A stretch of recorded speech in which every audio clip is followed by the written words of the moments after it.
दोस्तों आज हम बात करने वाले हैं घर के वास्तु की। आप नया घर बनवा रहे हैं या आपका घर पुराना है, जिस घर में भी किसी प्रकार की दिक्कत है, बुरे स्वप्न आते हैं, घर में मन नहीं लगता, हमेशा बीमारी लगी रहती है, खास तौर से घर की लेडीज बीमार रहती हैं, किसी की उन्नति नहीं होती, कोई मंगल कार्य नहीं होता, पैसों की समस्या बनी रहती है, घर में अकेले रुक नहीं मिलता। अगर इनमें से आपको कोई भी परेशानी हो तो उसके लिए अष्टादश नाम का ये उपाय करें, क्योंकि सिर्फ 18 लोग ही हैं जो कि वास्तु विद्या को जानते हैं, जिन्होंने वास्तु का बहुत विधान से वर्णन किया है। इस लोक से लेकर परलोक तक सिर्फ 18 लोग ही हैं जिनको वास्तु का ज्ञान है, जिन्हें वास्तु का आचार्य कहा जाता है।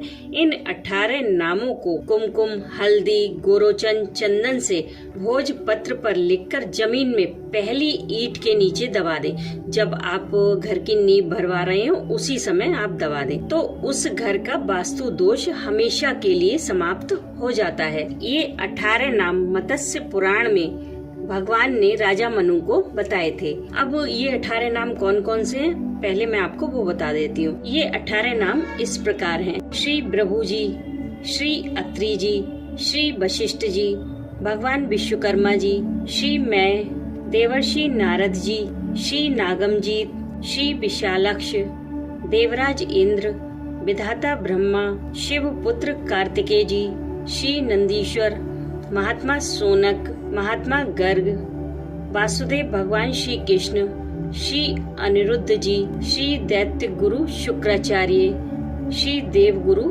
बृहस्पति जी। इन 18 नामों को आप भोजपत्र आपको किसी भी पूजा की शॉप से मिल जाएगा। उस भोजपत्र पर कुमकुम, हल्दी, गोरोचन, चंदन से इन 18 नामों को भोजपत्र पर लिख लें। आप ध्यान रखें कि आपको कुमकुम ही लेना है, रोली नहीं लेनी है, ये दोनों अलग अलग होते हैं। गोरोचन, चंदन, कुमकुम, हल्दी, इन चारों से लिखकर किसी कटोरी में मिला लें और इसी मिश्रण से भोजपत्र पर मोर पंख से या बेलपत्र की डंठल से या कदम्ब की डंठल से लिखें। अगर आपको इनमें से कोई चीज ना मिले तीनों में से, तो आप तुलसी की जड़ निकाल लें और उस जड़ की एक कलम बना लें, बीच में से छीलकर कलम बना लें। उस कलम से भोजपत्र पर इन 18 नामों को लिखकर जब भी आप मकान बनवाएं और उसमें पहली ईंट के नीचे दबा दें, आपके घर का पूरा वास्तु दोष समाप्त हो जाएगा। और कुछ लोग ऐसे हैं जो घर बनवा चुके हैं, घर में रह रहे हैं, तो वो लोग क्या करें,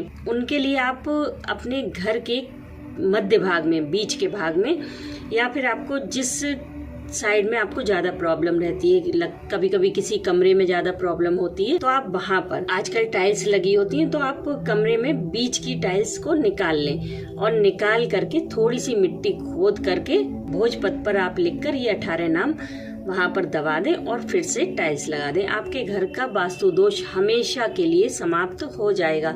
लेकिन ये काम आप ग्राउंड फ्लोर पर करें। ऐसा नहीं है कि आप ऊपर रह रहे हैं तो आप ऊपर कर रहे हैं, आपको ये काम करना नीचे ही है।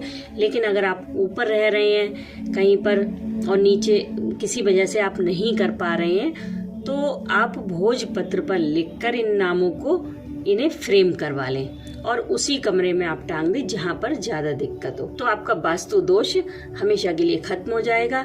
घर में आपकी उन्नति होने लगेगी, बीमारियां खत्म हो जाएंगी, हमेशा के लिए शांति आ जाएगी, कोई प्रॉब्लम नहीं होगी। आप जो काम करना चाहें बिंदास कर सकते हैं। ये उपाय महाराज कौशिक जी का बताया हुआ है और बड़ा ही अचूक उपाय है। लेकिन आप ध्यान रखें कि भोजपत्र पर ही लिखना है, कुमकुम, हल्दी, गोरोचन और चंदन से। आप मोर पंख की कलम से लिख सकते हैं, बेलपत्र के डंठल से लिख सकते हैं, कदम की डंठल से लिख सकते हैं, या फिर इनमें से कोई ना मिले तो आप तुलसी की जड़ की कलम बनाकर उससे भी लिख सकते हैं। और अगर आपका कोई क्वेश्चन हो तो प्लीज कमेंट करके बताइएगा। मैं मिलती हूँ आपसे नेक्स्ट वीडियो में, तब तक के लिए राधे राधे।